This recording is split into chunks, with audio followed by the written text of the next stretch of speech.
அனைவருக்கும் வணக்கம். தமிழ்நாட்டில் நாளும் இப்போ கொலையும் கொள்ளையும் போதைப் பொருட்களும் கஞ்சா போன்ற பொருட்கள் எல்லா இடங்களிலும் எல்லா குக்கிராமங்களிலும் போயிட்டு 2 நாளைக்கு முன்னாடி ஒரே நாளில் மட்டும் 4 கொலைகள் நடந்திருக்கு, 4 போதைப் பொருள் கடத்தல் நடந்திருக்கு, 4 பாலியல் குற்றம் நடந்திருக்கு, 1 கொலை முயற்சி நடந்திருக்கு. காவல்துறை மீதான தாக்குதல் 14 நடந்திருக்கு. குழந்தைகளுக்கு எதிரான குற்றங்கள் 15% கூடியிருக்கு. பாலியல் குற்றங்கள் 53% கூடியிருக்கு. கடந்த மாதம் வரையிலும் 631 கொலைகள் நடந்திருக்கு.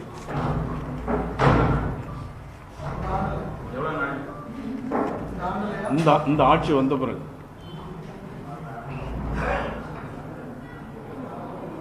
பாலியல் குற்றங்கள் 18,200 பாலியல் குற்றங்கள் நடந்தது. இந்த ஆட்சிக்கு வந்த பிறகு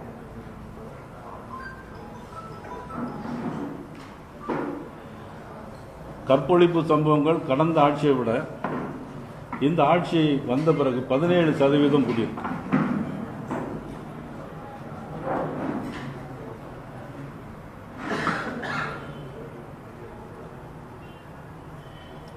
பெண்களுக்கு எதிரான வன்முறைகள் 60% கூடியிருக்கு.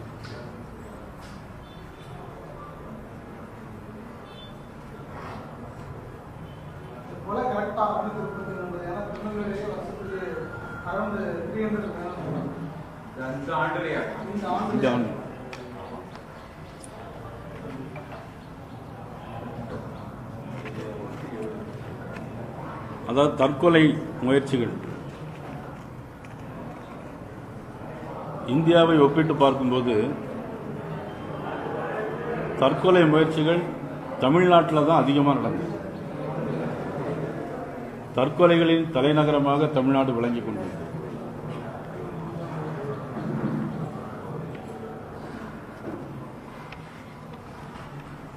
போதை பழக்கங்கள் அதிகமாகிக் கொண்டே இருக்கிறது.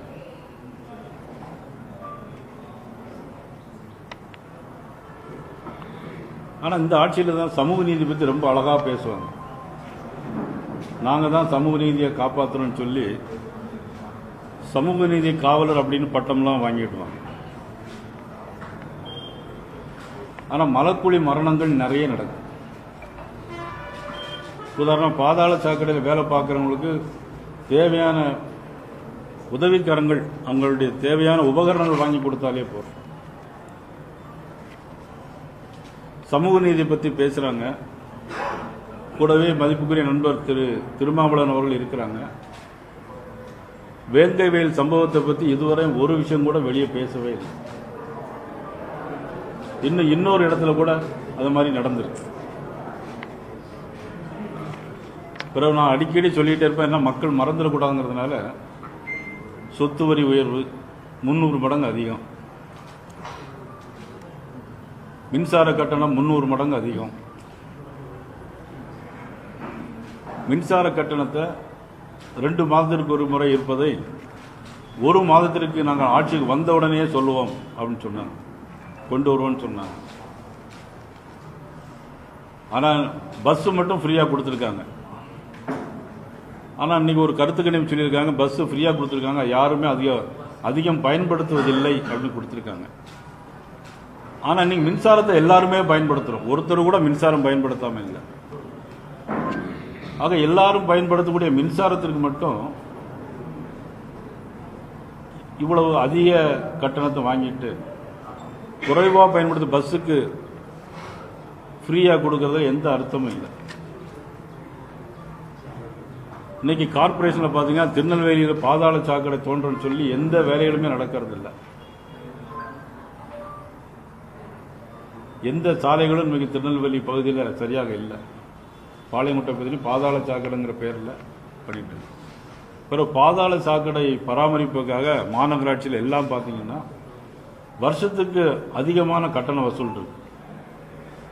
பாதாள சாக்கடை சரி, ஒரு கட்டடம் கட்டுறது எவ்வளோ கஷ்டம்னு எல்லாருக்கும் தெரியும். பில்டிங் கட்டுவதற்கு பிளான் போட சொன்னால் ஒரு சதுரடிக்கு முன்னால் 100 ரூபாய் 150 ரூபாய் இருந்துச்சு.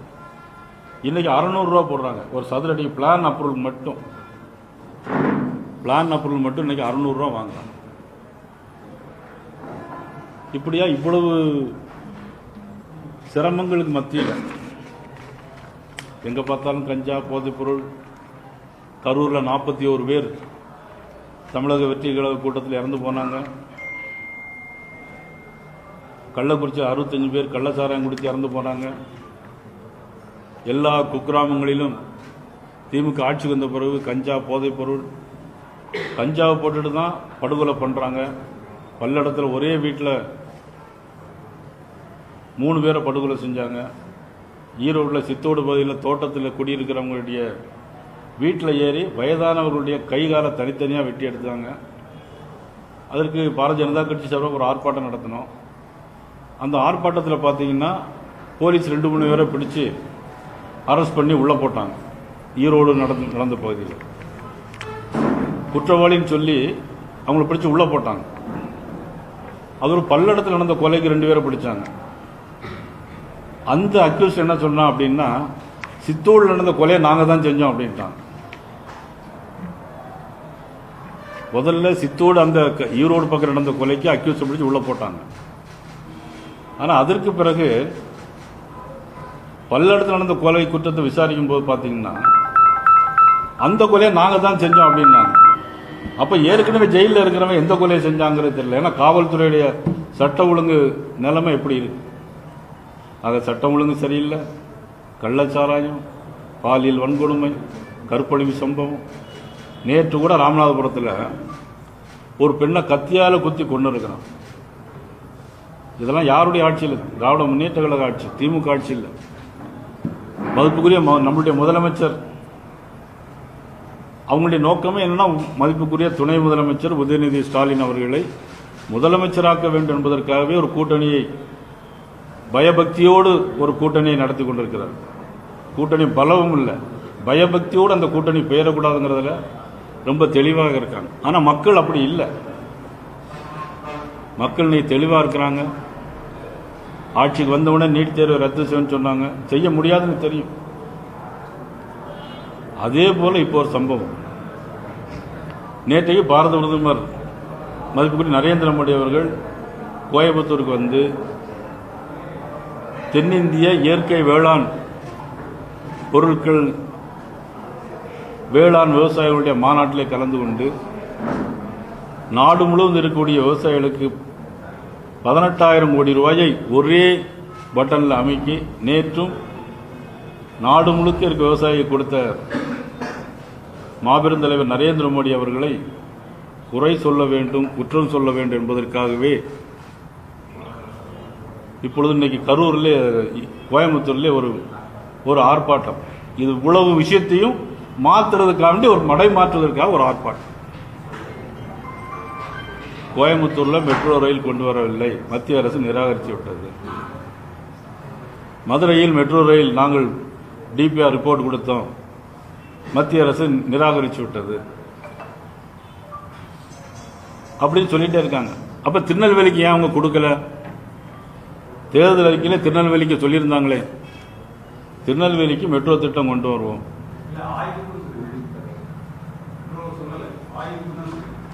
ஆய்வுக்காக சொல்லியிருக்காங்களா? அப்ப திருநெல்வேலி மக்கள் மட்டும் என்ன புறக்கணிக்கப்பட்டவர்களா அல்லது திமுகவுக்கு ஓட்டு போடலையா?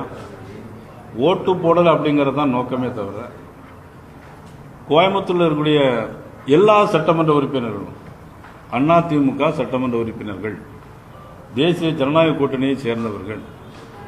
ஆகவே திமுகவுக்கு வாக்களிக்கவில்லை. அதனாலே வேண்டுமென்றே இவருடைய டிபிஆர் ரிப்போர்ட்டை வேண்டுமென்றே குறைத்து கொடுத்தார். பொதுவாக ஒரு திட்டம் வர வேண்டும் என்று சொன்னால் மெட்ரோக்கு என்று ஒரு பாலிசி இருக்கிறது. இவ்வளவு மக்கள் தொகை வேண்டும், மினிமம் 20 லட்சம் மக்கள் தொகை வேண்டும். மெட்ரோ ஸ்டேஷன் வேணும்னா ஒரு 22 மீட்டர் அகலம் வேணும் அப்படிங்கிறதெல்லாம் ஒரு சிஸ்டத்தில் இருக்கு. ஆனால் இவங்க வேணும்னு அதை இந்த டிபிஆர் ரிப்போர்ட்டில் மத்திய அரசுக்கு அனுப்பவே இல்லை. ஆளக்கூடிய மாநிலங்களில் 20 லட்சத்துக்கும் குறைவான இடங்களில் மெட்ரோ ரயில் திட்டம் இருக்கிறதா?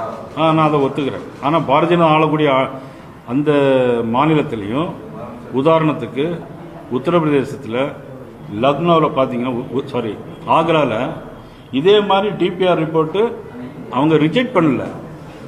டீட்டெயிலாக ரிப்போர்ட் ரிட்டர்ன் கேட்டிருக்கேன். ரிட்டர்ன் அதாவது இதே மாதிரி ரிட்டர்ன் கேட்டு திருப்பி அதே இடத்துக்கு அங்கே மெட்ரோ ரயில் கொடுத்துருக்குறாங்க. அதே மாதிரி இவங்க ஒட்டுமொத்தமாக ரிஜெக்ட் பண்ணலை. அழகா வலியுறுத்தணும். இது ஒரு ஆர்ப்பாட்டம் நடத்தக்கூடாது. நான் இவ்வளவு சொன்ன விஷயங்களையும் இவ்வளவு சொன்ன ஏன் ஆரம்பத்தில் இவ்வளவு சொன்ன விஷயம் இவ்வளவும் இந்த அரசாங்கத்து மேல கெட்ட பேர் இருக்கு. அதனால இவங்க என்ன பண்ணணும்? இவங்க என்ன சொல்லியிருக்காங்கன்னா கோயம்புத்தூர்ல மதுரையில் பஸ் டிரான்ஸ்போர்ட்டுக்கும் மெட்ரோ டிரான்ஸ்போர்ட்டுக்கும் 2 to 3 minutes தான் கேப் இருக்கு. ஆகவே தேவையில்லை. 2 to 3 minutes தான் கேப் இருக்கு. பஸ் டிரான்ஸ்போர்ட்டுக்கும் மெட்ரோவுக்கும் 2 to 3 minutes தான் கேப் இருக்குன்னு எழுதியிருக்காங்க. இவங்க ஏன் அப்படி எழுதுனாங்க? எங்களுக்கு வேணும் அப்படின்னு எழுதணும். ஒன்று ரோ அப்படின்னு சொல்லுவாங்க, மீட்டர் ரோ அப்படின்னாக்கி அந்த ஸ்டேஷன் மெட்ரோ ஸ்டேஷன் அதில் மினிமம் 22 மீட்டர் அதெல்லாம் இருக்கு. இவங்க கொடுத்துருக்குது 10 to 12 மீட்டர் கொடுத்துருக்குறாங்க. ஒரு ரயில் வரணும்னா எவ்வளவு இடம் வேணும், ஸ்டேஷன் எவ்வளோ கட்டணும். 10 மீட்டர்னா 30 அடி தான் ஆச்சு. 30, 32, 33 அடி ஆச்சு. 33 அடியில் எப்படி ஸ்டேஷன் கட்ட முடியும்? சரி, இப்போ மக்கள் தொகை எவ்வளவு? ஒரு ப்ராஜெக்ட் போடும்போது பூஸ்ட் பண்ணியாவது கொடுக்க தெரிஞ்சிருக்கணும். இவங்களுக்கு வேணும்னே கொடுக்கக்கூடாது. ஏன் தெரியுமா? கோயம்புத்தூர் கொடுக்கக்கூடாது, கொங்கு மண்டலத்துக்கு கொடுக்கக்கூடாது அப்படிங்கிற நோக்கத்தில் தான் ரிப்போர்ட்டை அனுப்பியிருக்காங்க. 15,84,000 பேர் இருக்கிறதாக கோயம்புத்தூரில் சொல்லியிருக்காங்க. இது எப்போ உள்ள ரிப்போர்ட்? 2011 உள்ள ரிப்போர்ட். 2011 மக்கள் தொகை கணக்கெடுப்பு. ஏன் இப்போ உள்ள கணக்கெடுப்பு இவ்வளோ பேர் இருக்கிறாங்க, இவ்வளோ இடம் தர்றோம் அப்படின்னு சொல்லி ரிப்போர்ட் அனுப்பியிருந்தா இந்த கொரி வந்திருக்காது. இந்த கொரி கேட்டிருக்காங்க. இப்போ நம்மகிட்ட இவங்க எழுதும் போது என்ன தெரியுமா எழுதியிருக்காங்க? நிறைய இடங்களை இடிக்க வேண்டியிருக்கும், நிறைய செலவு ஏற்படும் அப்படின்னு சொல்லி இவங்க ரிப்போர்ட்டில் எழுதியிருக்காங்க. அங்கிருந்து மத்திய அரசு அனுப்புகிற ரிப்போர்ட்டில் இதெல்லாம் நீங்கள் சொல்லியிருக்கீங்க அப்படின்னு அவங்க ரிப்போர்ட் கேட்டிருக்காங்க. நிச்சயமா. ஏன்னா அங்கே கொங்கு மண்டலத்தில் எல்லாமே அதிமுக தான். 2020 அதை மடை மாத்துறாங்க. அவங்க பேசுறது பாருங்க. இது 14ஆம் தேதி வந்துருச்சு. இந்த ரிப்போர்ட் 14ஆம் தேதி வந்து 14ஆம் தேதி அரசு வந்து இவங்க 15ஆம் தேதி இந்த ஆர்ப்பாட்டத்தை வைக்கலாமே, 16ஆம் தேதி வச்சிருக்கலாமே. நேற்று பிரைம் மினிஸ்டர் மோடி அவர்கள் அங்கு 18,000 கோடி ரூபாய்க்கு மேலே திட்டத்தை கொடுத்துட்டு இருக்காங்க. அதனால இன்னைக்கு அதுக்காக ஒரு ஆர்ப்பாட்டம். ஒரு நாட்டினுடைய முதலமைச்சர் உலகம் பூரா இருக்கக்கூடிய நாடுகளுக்கு தலைவன் மாதிரி இருக்கிறார். இன்னைக்கு அமெரிக்க அதிபராக இருந்தாலும் வந்து பாரு அப்படின்னு சொல்லக்கூடிய ஒரு கட்ஸ் உள்ள ஒரு பிரைம் மினிஸ்டர் அவர் வாராரு. கருப்பு கொடி காட்டுறதுக்கு இந்த மாநில அரசாங்கம் அனுமதிக்கலாமா? முதலமைச்சர் வரும்போது மற்றவங்களுக்கு கருப்பு கொடி காட்டினா அவங்களுக்கு எவ்வளவு கஷ்டமா இருக்கும். நீங்க வந்தே பாரத் ரயில்கள், தூத்துக்குடி விமான நிலையம், நாடு முழுக்க விமான நிலையம், ரோடுகள், சாலைகள், ஜல்ஜீவன் திட்டம், ஆயுஷ்மான் பாரத் திட்டம், எவ்வளவு திட்டங்களை நீங்க மத்திய அரசு கொடுக்கு. இன்னைக்கு ரேஷன் கடையில் கொடுக்கப்படுகிற அரிசி, எல்லா பொருட்களும், சீனியிலிருந்து எல்லாமே மத்திய அரசு இலவசமாக கொடுக்கணும். அதை மாநில அரசு கொடுக்கறது மாதிரியே இன்னைக்கு ஒரு பாவனையை ஏற்படுத்திட்டு இருக்கு.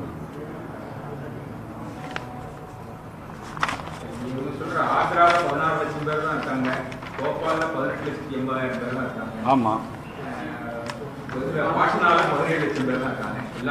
திரும்ப கொடுத்துட்டாங்க. பாஜக ஆளும் மாநிலங்கள், கூட்டணி கட்சி ஆளும் மாநிலங்கள் அங்கெல்லாம்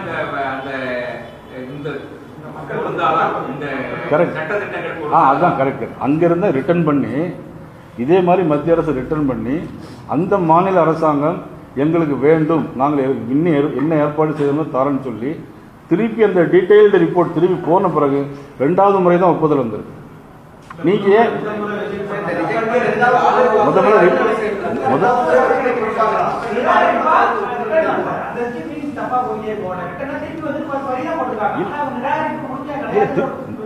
இப்போ இந்த பாருங்க, இந்த போட்டுருக்காங்க, ரிட்டர்ன் பண்ணியிருக்காங்க. In view of the above DPR of Coimbatore Metro Rail Project and Madurai Metro Rail Project are written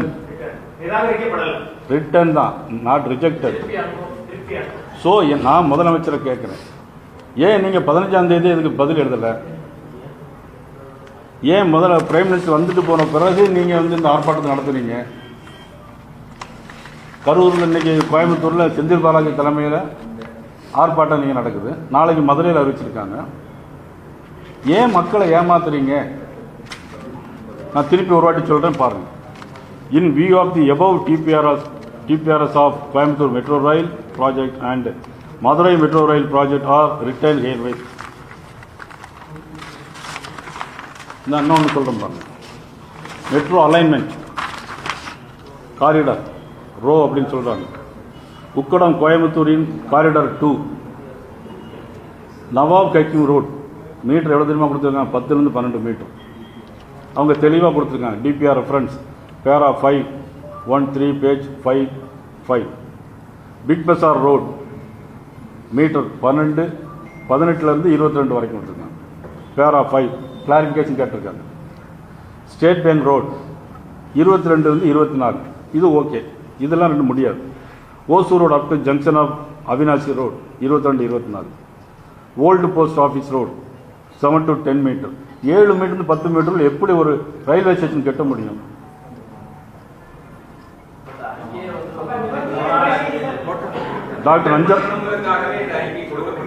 doctor Nanjappa road 18லேருந்து 22 metre. Up to Kanchipuram metro station 8லேருந்து 12. 8 மீட்டரில் 24 அடியில் ரயில்வே ஸ்டேஷன் எப்படி கட்ட முடியும்? என்ன லாஜிக்?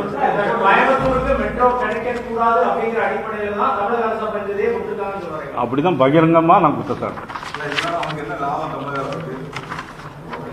ஏன்னா தமிழக அரசுக்கு லாபம்னா அங்கே ஒன்றுமே டிஎம்கே ஜெயிக்கவே இல்லை. ஏன் நம்ம செய்யணும்? நோக்கத்துல தான் இந்த அனுப்புறாங்க அப்படிங்கிறது மத்திய அரசுக்கு தெரியும் பட்சத்துல நீங்க அதை அப்ரூவ் பண்ணி இப்படி ஒரு ரிப்போர்ட்டை கொடுத்துருக்காங்க. இருந்தாலும் மத்திய அரசு இதெல்லாம் பரிசீலனை வச்சு கோயம்புத்தூர் மக்கள் நல்ல அக்கறை கொண்டு நாங்க வந்து அப்ரூவ் கொடுத்துருக்கோம் அப்படின்னு சொன்னா அது உங்களுக்கு ஒரு பிளஸ் பாயிண்ட் தான். நீங்க ரிஜெக்ட் பண்றது அருமையான கொஸ்டின். அதாவது எந்த ஒரு திட்டத்தையும் நாங்கள் வந்து நேரடியாக அனுப்ப முடியாது. நீங்கள் ப்ரெஸ்ஸில் உங்களுக்கு நல்ல நாலேஜ் இருக்குன்னு நினைக்கிறேன். நாலேஜ் இருக்குது கேட்குறீங்களா, நாலேஜ் இல்லாமல் கேட்குறீங்களா எனக்கு தெரியல. மாநில அரசு செய்யணும். இப்போ மாநில அரசு எங்களுக்கு வந்து 14ஆம் தேதி வந்து 15ஆம் தேதி நயினார் நாயந்தன் பாரதிய ஜனதா கட்சி தலைவரையோ அமைச்சரையோ கூப்பிட்டு அல்லது சம்மந்தப்பட்ட துறைக்கோ எங்களை வந்து கூப்பிட்டு பேசி இப்படி இருக்குது, நம்ம என்ன செய்யணும், மக்களுக்கு எதாவது செய்யணும், நம்ம சேர்ந்து செய்வோம் அப்படின்னு சொன்னால் நீங்கள் சொன்னது செய்யலாம். இன்னொன்று, எந்த ஒரு திட்டமாக இருந்தாலும் மாநில அரசு மூலமாக தான் நம்ம செய்ய முடியும். மாநில அரசு ஏன் 14ஆம் தேதி வந்துச்சு இல்லையா? நான் உங்கள்கிட்டே கேட்குறேன், 14ஆம் தேதி வந்துச்சு இல்லையா? நீங்கள் முதலமைச்சரை பார்த்து கேட்கணும். 15ஆம் தேதி நீங்கள் எதுக்கு வெளியிடலை? ஏன் வெளியிடலை? அரசியல் தான். தேர்தல் வாக்குறுதி போது நீட் முதல் கையெழுத்தா போட்டு நாங்கள் பண்ணுவோம். அதே மாதிரி தான் இந்த மெட்ரோ ரயில் திட்டம் கோயம்புத்தூர், மதுரை, திருநெல்வேலி சாத்தியம் சொன்னாங்க. இப்போ வருகின்ற தேர்தலுக்கு இந்த 3 மாதம் இருக்கக்கூடிய நிலைமை எல்லாமே பிஜேபி படை தலையில போட்டு திமுக தப்பிக்க முயற்சி மேற்கொள்ளுதான். ஏன்னா நாங்கள் எல்லாத்தையும் கொண்டு போய் கொடுத்தோம், மத்திய அரசு செய்யாத மாதிரி ஒரு தோற்றத்தை அது நான் உங்களுக்கு இந்த இது சப்ஜெக்டுக்கு முன்னால் இவ்வளோ விஷயங்களை நான் சொன்னேன். தேர்தல் அறிக்கையில் சொன்னது, அவங்க வந்து எதுவுமே செய்ய முடியாத விஷயங்களை, உதாரணத்துக்கு நீட் செய்ய முடியாதுன்னு தெரியும். நீட் இனிமேல் இந்தியாவில் உலகத்தில் எங்கேயுமே அப்பாட்ட ரகசியம் இருக்கு சொன்னாங்க. அப்பா பையில தான் அந்த ரகசியம் இருக்கிறதா ஸ்டாலின் சொன்னாங்க. எங்க அப்பா பையில தான் அந்த ரகசியம் இல்லை அவர் சொல்ல கரெக்ட் தான். அதை மட்டும் சொல்ல விட மாட்டேங்கிறீங்க. அப்பா பையில ரகசியம் இருப்பதா சொன்னாரு. சொல்லி 4 ஆண்டுகள் ஆகும். அந்த ரகசியத்தை எடுக்க முடியாம இருக்கா? அந்த ரகசியம் தான் செயல்பட முடியாத விடியாத அரசுங்கிற ஒரு ரகசியம்.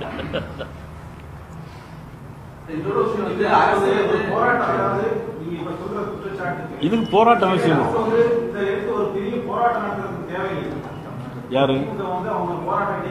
அவசியமே இல்லை. இப்போ வந்து ஒன்றும் இல்லை.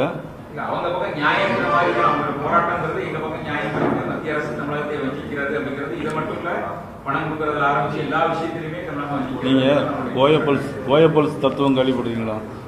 ஒரு பொய்யை திரும்ப திரும்ப திரும்ப சொன்னா அது உண்மையாயிரும். ஆல்வின் முழிக்காப்புல அது உண்மையாயிரும்.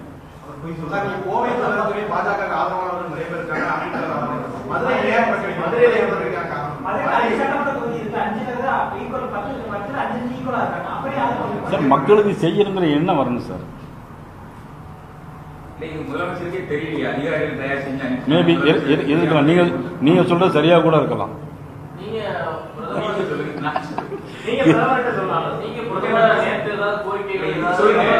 சார் அதாவது 16 நேற்று சொல்லியிருந்தா நான் பிரைம் மினிஸ்டர்கிட்ட நேரடியாக கையில் கொடுத்துருப்பேன். இப்படி ஒரு இது பண்ணுறாங்கன்னு சொல்லி நாங்கள் நேற்று பிரைம் மினிஸ்டர் வந்து ரிசீவ் பண்ணது கூட போயிட்டு வரது கொடியே இருந்து வழி தான் வந்திருக்கோம். ஒரு பெரிய மேட்டரோடும் கிடையாது சார். இது அரசியல் ஆக்குறாங்க, அவ்வளோதான். தமிழகத்திற்கு கிடைக்கிறது, கோவைக்கு மதுரைக்கு கிடைக்கிறது பாரதிய ஜனதா கட்சி அடுத்த கட்ட நடவடிக்கைகள் எடுக்குமா? சார் 2026 ஜூன்ல நாங்க பண்ணி காட்டுறோம் சார். 2026 ஜூன்ல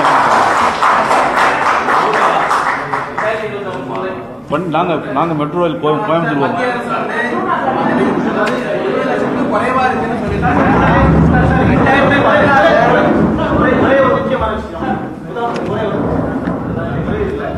கோயம்புத்தூர்ல வந்து பிரதமர் வந்து விவசாய மாநாட்டில் நெல் ஈரப்பதம் இருக்கு இல்லையா, டெல்டா மாவட்டங்கள்ல நெல் ஈரப்பதத்தை வந்து மத்திய குழு ஆய்வு பண்ணுச்சு. ஆனா வந்து அதை நிராகரிச்சுட்டாங்க. முதலமைச்சர் அதாவது முதலமைச்சர் வந்து நேற்று வந்து விவசாயிகளுக்கு இவ்வளவு நல்லா செஞ்சுட்டு இதை வந்து முதுகுல குத்திட்டாருன்னு சொல்லி முதல்வர் சொல்லியிருக்கிறாங்க. சார் இது வந்து என்ன கேட்டிருக்காங்கன்னா ஈரப்பதம் 17% 21% அதுக்கு எங்களுக்கு பணம் தரணும்னு கேட்டிருக்காங்க. குழு வந்துட்டு போயிருக்கு. அதுக்கப்புறம் என்னங்கிறது நம்ம பார்த்து அவர் சொல்லணும்.